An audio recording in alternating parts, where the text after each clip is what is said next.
Penny Boy will always have a special place in my heart. It was my first professional camera with interchangeable lenses. I upgraded from the Canon G7X Mark I, and I was blown away by my 25mm f 0.95 lens. Nothing was sharp, but nothing needed to be. Since then, I have desired to move on. I have always wanted full frame. I've always craving it and better autofocus. And Panasonic's come a long way to redeem themselves with somewhat usable autofocus that does lose you when you most need it, but doesn't always lose you. You can turn your head, it'll lose your ass, but it'll come back and give you a hug later on, and I don't mind that. Will I keep this thing that's looking at me right now? That's the real question. All I want is the perfect camera. All I want is the perfect camera. In my spirit quest for the perfect camera, which was unfortunately ended when the Sony a7S III was announced, the only reason we're pushing on is entirely for egotistical and monetary gains now. The search has been called off a long time ago. I'm the only one looking. We get it. I wouldn't mind something else beside the Sony. I don't want to admit that our reptilian overlords are in that much control over us. There must be something better. There isn't. But we look, and the GH6 provides some unique opportunities. Better stabilization, better color science to some, and you have access to one of the best lenses ever made, that Leica 200mm prime. You're not getting a prime for full frame without like dentist money. I do think the Panasonic GH6 with the Leica 9mm 1.7 and the 200mm Tony 2.8 would be the ultimate combo for just travel hobos who want to go to another town that they're not wanted in and show the village people amongst their daily lives. That would be the ultimate thing. Perfect stabe, autofocus good enough, kind of, sometimes, and then wildlife for those who are doing those combo of things. We all are. I don't think I would bring my Sony 200 to 600 on the road. I bring like clothes and food in my bag. There's no room for that lens, whereas that one can be strapped on a backpack.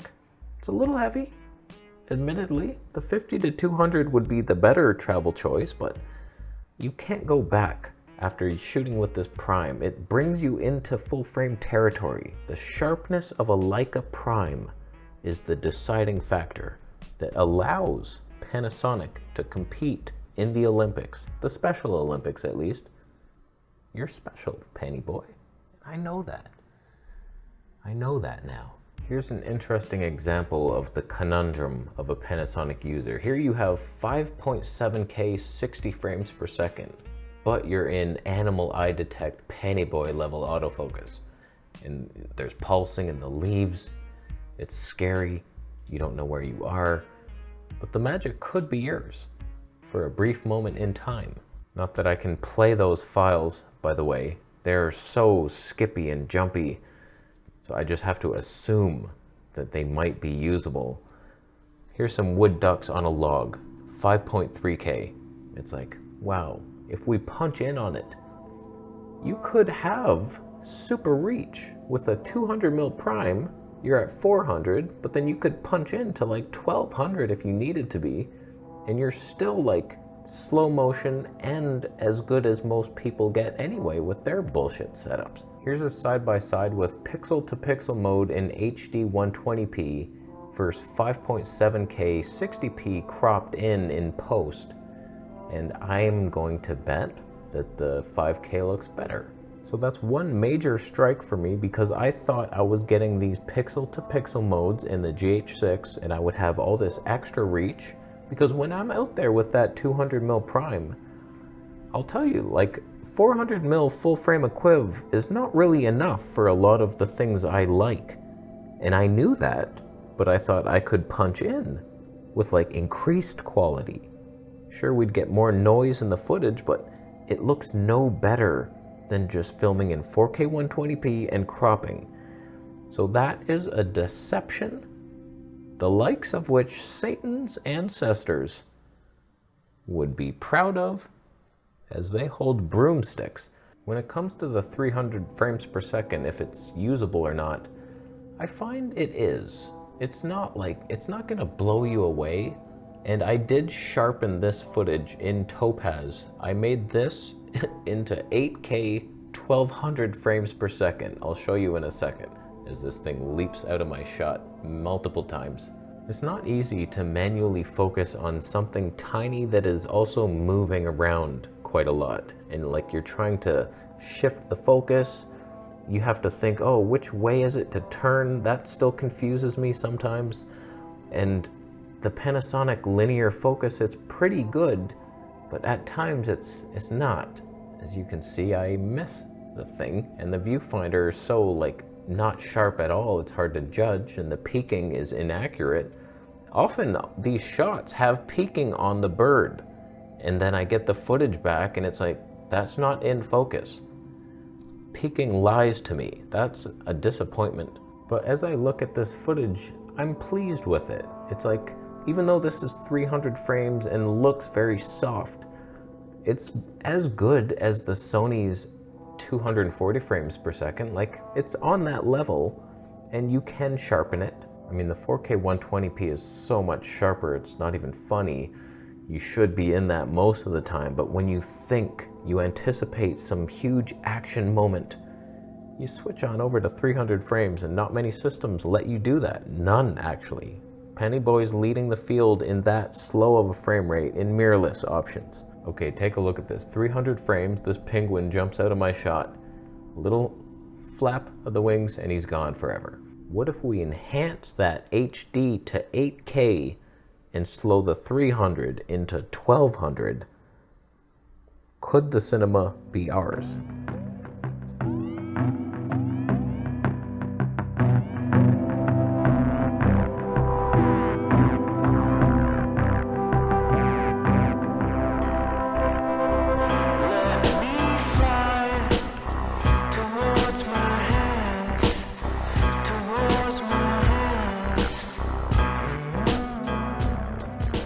Slow-mo was a little questionable at the end there with the wing flaps, but it was usable. But in general, as I look for something to compete with my Sony, I find myself quite limited with that lens, because that is the best lens I've ever seen, the 200mm prime.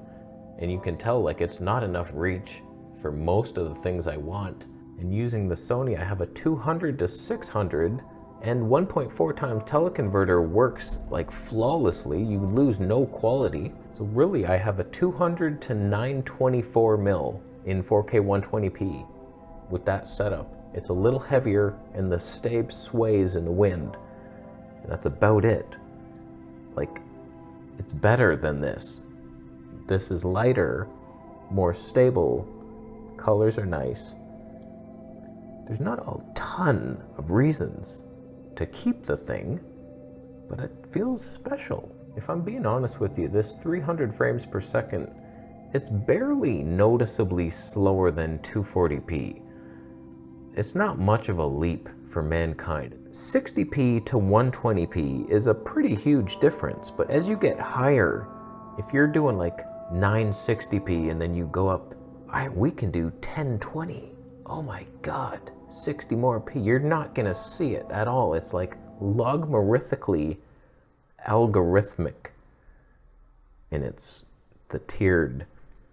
No, those weren't the words, but there, you know, the word that describes the exponential leap for mankind that we don't get in 300p. So it should have been like 480. That would have been nice. Here's a moment where I just could not nail the focus, but it was such like a magical shot potentially. I almost got it. He leaped up. I was like, this is so beautiful in the making. Eventually I nailed focus for the split second that he decided to stay put, and the lighting wasn't great, the colors sucked. It wasn't what I thought it was, but as he left my life forever, I thought, we had a moment there. A lot of the features that this Panasonic has over the Sony are not that interesting to me. Like 5.7K 60p should be fantastic, but if I can't play the file, that kind of ruins it.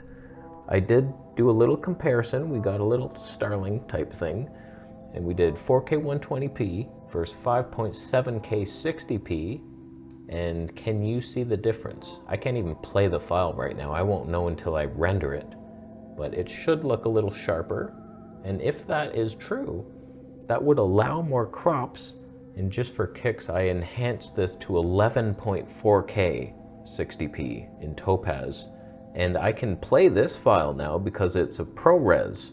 So like that might be your hack. Like you do the 5.7K 60p, enhance it, slow it down even further, then you have like 11K 120 frames per second in a file that you can play.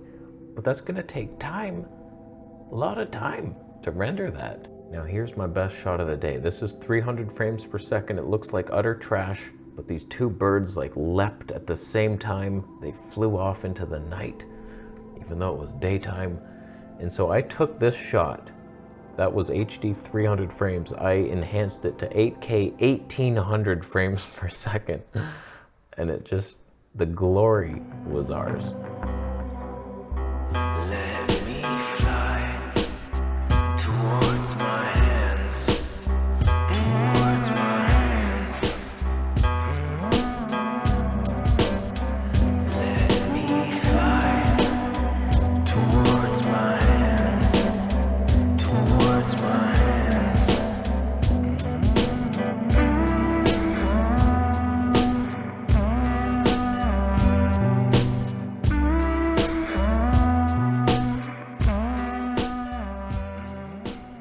When it comes to like, will I keep this? Is it a nice compliment? I feel like it is. There's some times where I would bring the Sony for a little more reach. That's weird that I'm using full frame for more reach. But like, I'm not gonna stoop to the 100 to 400 on this with a Tony 6.3, give me a break. It's kind of nice. It really is nice, and I feel it's fun. I really do like using a prime. It's just so simple. You just point, focus, you're ready to go. Whereas the Sony, I'm like zooming and then switching positions to manually focus. I don't like that switch. Whereas it's just one ring on that thing. I'm always there. Boom, focus. I'm getting used to it, and it's fun to shoot. And when I'm riding my scooter or a skateboard in nature down these paths, I can put the Leica on my backpack clip. I can't do that with Sony. There's no way, it's too heavy. So like, I'm very limited into how far I can go. If I'm just going for a walk, I can carry the Sony, no problem. Penny boy autofocus. The thing is, I don't think there's an alternative to this that is better right now. I've tested most of my potential lists. Like the Fuji X-H2S, this crushes it in most areas for me. If you're talking slow motion and autofocus, reliability, the Benny Boy with the stave, and you got a prime. Fuji has one prime, it's 200 mil. That ain't enough. No way, that thing's hefty. It's hefty and fat. Like I look around, Sony FX30, you're an A7S III but worse. You're not complimenting me. You have more reach because you crop so much, but I don't need more reach on my full frame. That's way enough. I don't even need the teleconverter. 600 mils, plenty enough for what I do. When I see stuff, 600 is in the ballpark. So it's like, what would complement? What to even look for? Like if I wanted to sell the GH6, what would I be aspiring to get? And I look around and I'm like, the options are so slim. The only thing that's even mildly exciting is the Blackmagic to see what 2.7K 120 frames per second in RAW looks like with the super crop. With that 200 mil prime, you might have something, but I feel like Blackmagic needs to come into the modern era. Their specs are lagging very far behind. We need higher frame rates. I do, at least. Viewfinder on that thing. The cinema could be ours, but I have a feeling the 4K 120p in here will be better looking, and it has 300 frames that lacks, and like no IBIS in that thing. The single autofocus will probably suck. Will it be linear manual focus? I doubt it. The options are so slim. You could say Nikon Z9, but you're looking at freaking tens of thousands of dollars. And there's not even a perfect lens for that system. You could say that's 400mm 2.8 with a built-in telly. That's $20,000 Canadian. No, I filmed ducks. It's just duck footage. My channel is 90% squirrels and ducks. It is not worth the investment. Nobody is buying my stock footage of mallard ducks. I am starving in the winter with this footage. But it would be nice. Z9 8K 60 RAW, but they don't even have 240 frames per second. What the hell is that? How do you have 8K 60 and not HD 240? Did you forget that someone might want that? The options are slim, and I'm fully aware that all these camera companies are owned by the same one guy in BlackRock. And he's just spursing out little flavors, just like Coke and Pepsi, owned by the same guy. Like, oh, here you go. Here's 2 different options. All the money comes to me, though. Oh, nice business plan. I am lost and angered, and no camera is perfect. It should be so obvious. So for now, I think I'm keeping the Penny Boy. I do want to get that Leica 9mm when it comes in stock. I do prefer the Canon EOS R footage to this, the colors. It's like there's really no point to using this for YouTube, and that battery life is already dead. I have to charge that thing immediately. It's sharper than the Canon, but nobody cares about that. It's fun for wildlife. There's no other options. That's the problem. I have nothing else to replace this with, and I like getting in new gear and testing it and okay, sell it off. It's really annoying to sell off, but there's nothing right now. So we're waiting. We're in waiting mode. And now we just use the gear we have and create something. That's the point of this whole thing, right? Oh boy. He just created something, and it was something to make his wife slimmer. And she did not appreciate his creation so much. She jackhammered him in the foot. That's how did she even lift the thing? Because she's so hefty, you know. So he was right to want to make her slimmer, but he now like is missing half a foot. So was it worth it? Not really. I'm gonna leave. Penny Boy. Oh, that Penny Boy. Thank you for being in my life. Thank you for returning. And we will see what I'm hoping that we have like exciting firmwares to look forward to. Penny Boy's really good at just making their camera 3 times as good years later. So hopefully we're adding like HD 480p, 4K 180p, something like that. What's flashing? Why did that start flashing all of a sudden? Is it the battery? That makes sense. Well, that's a nice little feature, huh, Penny Boy? A little tally light flashing on there, knowing that your bullshit battery's about to run out like it always does. That's fine. I'll leave. You buying stuff? Thank you. I'll go. Ow.